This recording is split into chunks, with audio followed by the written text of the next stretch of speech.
예수님은 십자가를 앞두고 제자들에게 뜻밖의 말을 하십니다. 내가 떠나는 것이 너희에게 유익이라. 떠나시는 것이 왜 유익일까요? 함께 계신 예수님보다 더 좋은 것이 정말 있을까요?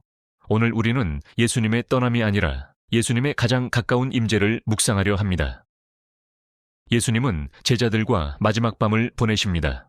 말씀은 차분하지만 분위기는 무겁습니다. 제자들은 느끼고 있었습니다.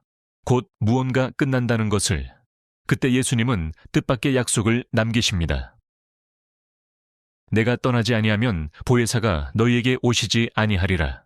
예수님은 자신의 부재를 손해라 하지 않으십니다. 오히려 유익이라 말씀하십니다. 왜일까요? 예수님은 성령을 소개하시며 이렇게 말씀하십니다. 그는 너희와 함께 거하시며 또 너희 속에 계시리라. 곁에 계시던 예수님에서 이제는 우리 안에 계시는 예수님으로 떠나심은 멀어짐이 아니라 더 가까워짐이었습니다. 육신으로 계신 예수님은 한 번에 한 사람 곁에만 계실 수 있었습니다. 그러나 성령을 통해 예수님은 모든 사람의 마음 안에 동시에 계실 수 있게 됩니다. 하늘로 올라가신 것이 아니라 우리 안으로 들어오신 것입니다. 예수님은 이렇게 말씀하십니다. 내가 너희를 고아와 같이 버려두지 아니하고 너희에게로 오리라. 십자가 이후에도, 부활 이후에도, 승천 이후에도 예수님은 우리를 떠나신 적이 없습니다. 성령은 능력이기 전에 임재입니다. 기적보다 먼저, 은사보다 먼저 예수님이 지금도 우리와 함께 계시다는 증거입니다. 말씀을 깨닫게 하시고 마음을 위로하시고 길을 비추시는 분, 보이지 않지만 가장 가까이 계신 분. 예수님의 떠나심은 끝이 아니었습니다. 공생의 이후의 이야기는 하늘에서가 아니라 우리의 마음에서 시작되었습니다. 십자가 이후, 부활 이후, 승천 이후 예수님은 성령을 통해 지금도 우리와 함께 계십니다. 주님, 떠나신 것이 아니라 우리 안에 오셨음을 오늘 다시 믿게 하소서. 보이지 않아도 혼자가 아님을 성령 안에서 날마다 깨닫게 하소서. 아멘. 성령을 생각하면 많은 사람들은 먼저 능력을 떠올립니다. 방언, 은사, 기적. 그러나 예수님이 약속하신 성령은 먼저 능력이 아니라 사람이었습니다. 오늘 우리는 성령을 능력으로가 아니라 또 다른 예수로 묵상하려 합니다. 예수님은 성령을 소개하시며 이렇게 말씀하십니다. 내가 아버지께 구하겠으니 또 다른 보혜사를 너희에게 주사 영원토록 너희와 함께 있게 하리라. 예수님은 성령을 능력이나 힘으로 부르지 않으셨습니다. 보혜사라 부르셨습니다. 보혜사라는 말에는 여러 뜻이 담겨 있습니다. 위로하는 분, 변호하는 분, 곁에 서서 돕는 분. 즉, 성령은 멀리서 명령하는 분이 아니라 곁에 서서 함께하는 분입니다. 예수님은 또 다른 보혜사라고 말씀하십니다. 또 다른이라는 말은 완전히 다른 존재가 아니라 같은 본질을 가진 분이라는 뜻입니다. 성령은 예수를 대신한 분이 아니라 예수를 우리 안에 계시게 하시는 분입니다. 예수님은 성령의 역할을 이렇게 말씀하십니다. 그가 너희에게 내가 말한 모든 것을 생각나게 하리라. 성령은 새 말씀보다 먼저 예수의 말씀을 다시 살아나게 하시는 분입니다. 말씀이 갑자기 마음에 떠오를 때, 책처럼 알던 말씀이 기도처럼 들릴 때, 그때 성령은 조용히 우리 안에서 일하고 계십니다. 예수님은 분명히 말씀하십니다. 그는 너희와 함께 거하시며 또 너희 속에 계시리라. 성령은 교회 안에만 계시지 않습니다. 기도할 때만 오시는 분도 아닙니다. 성령은 하루의 시작부터 혼자 있는 시간까지 우리의 마음 깊은 곳에 함께 거하시는 분입니다. 성령은 자신을 드러내기보다 항상 예수를 드러내십니다.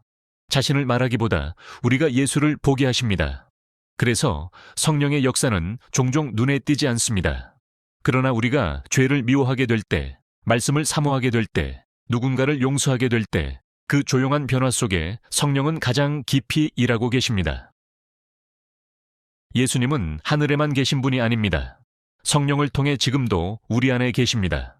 우리를 가르치시고 위로하시고 변호하시고 길을 비추시는 분. 성령은 능력이기 전에 예수님의 가장 가까운 모습입니다. 주님, 보이지 않아도 혼자가 아님을 오늘 다시 믿게 하소서. 성령 안에서 예수님과 날마다 동행하게 하소서. 아멘. 예수님은 떠나시며 이렇게 약속하셨습니다. 아버지의 약속하신 것을 기다리라. 제자들은 무엇이 올지 몰랐습니다. 다만 떠나지 말고 기다리라 하셨기에 그들은 한자리에 모여 있었습니다. 그날 역사는 조용히 방향을 바꾸기 시작합니다. 예루살렘 다락방. 제자들은 문을 닫고 함께 머물러 있습니다. 부활을 보았지만 세상은 여전히 두렵고 앞날은 알 수 없습니다. 그들은 아무것도 하지 못한 채 그저 기다리고 있습니다. 그때 갑자기 하늘로부터 소리가 납니다. 급하고 강한 바람 같은 소리. 방 안이 가득 찹니다. 그러나 성경은 말합니다. 바람이 불었다고 하지 않고 바람 같은 소리가 들렸다고. 보이지 않지만 분명히 무언가가 임하고 있었습니다.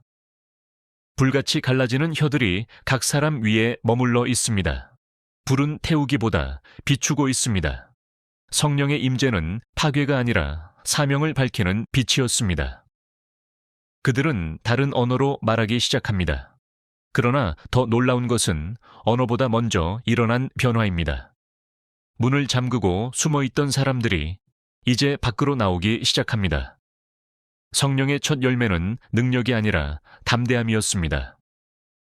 사람들이 소리를 듣고 모여듭니다. 각 나라에서 온 사람들이 자기 언어로 하나님의 큰 일을 듣습니다. 복음은 처음부터 한 민족의 이야기가 아니라 모든 민족의 이야기로 시작되었습니다. 며칠 전 한 여종 앞에서도 예수를 부인하던 베드로. 이제 그는 사람들 앞에 서서 예수를 증거합니다. 지식이 늘어난 것이 아닙니다.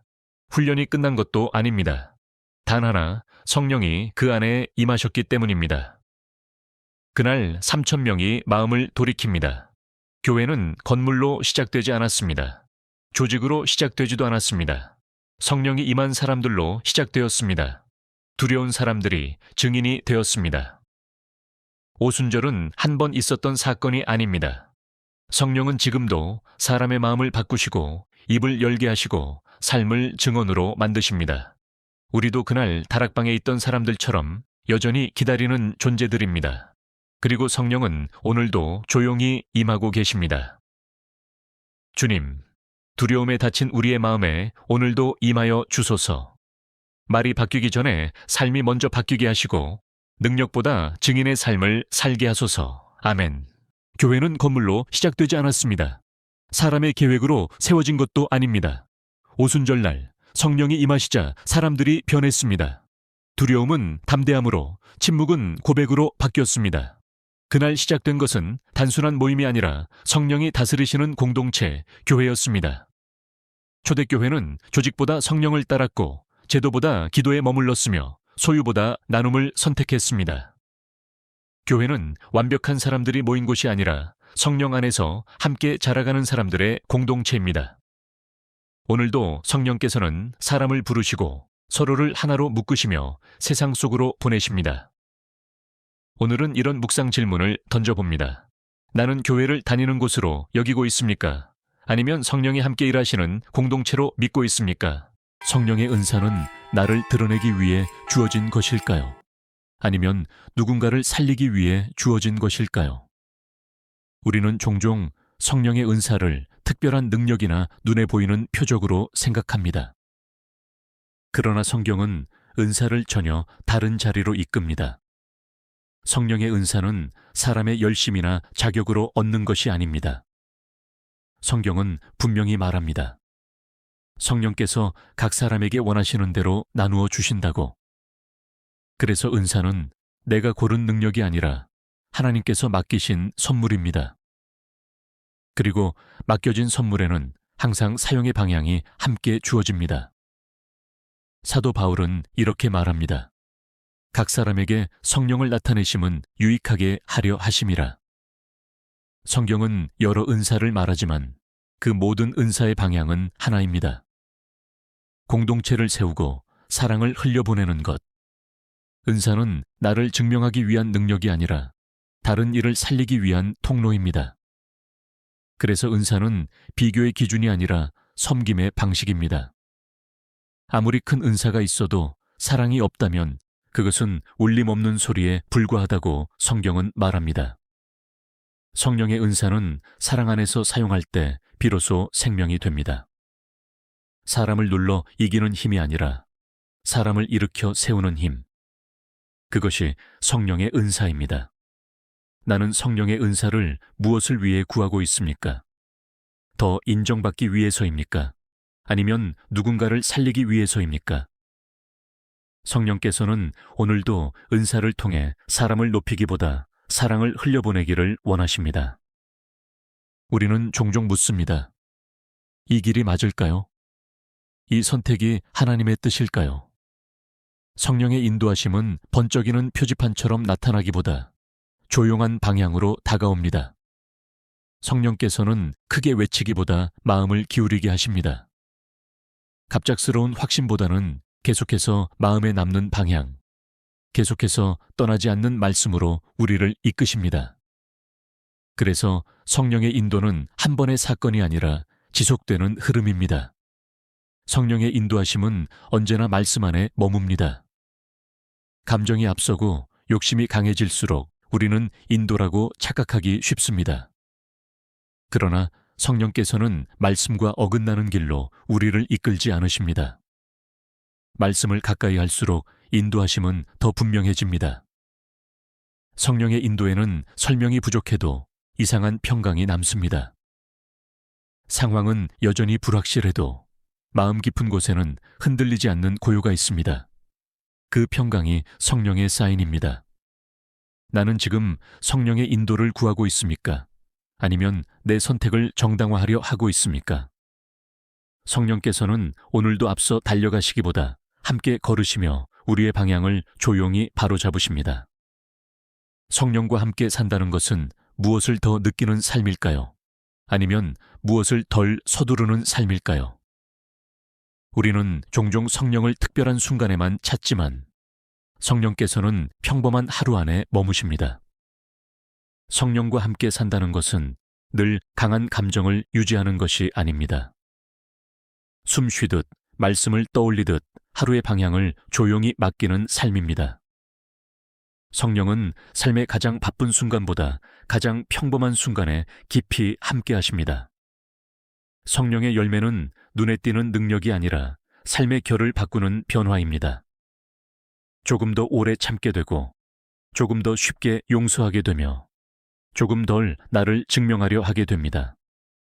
그 변화는 느리지만 분명히 우리를 그리스도의 모습으로 이끕니다. 우리가 흔들릴 때에도, 기도가 막힐 때에도 성령께서는 조용히 곁에 머무십니다. 성령은 우리를 몰아붙이지 않고 뒤처졌다고 버리지도 않으십니다.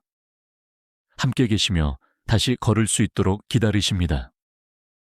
성령 하나님, 오늘도 나와 함께 걸어주셔서 감사합니다. 특별한 순간이 아니라 평범한 하루 속에서 당신의 인도를 신뢰하게 하소서. 내 삶이 조용히 그리스도를 닮아가게 하소서. 아멘.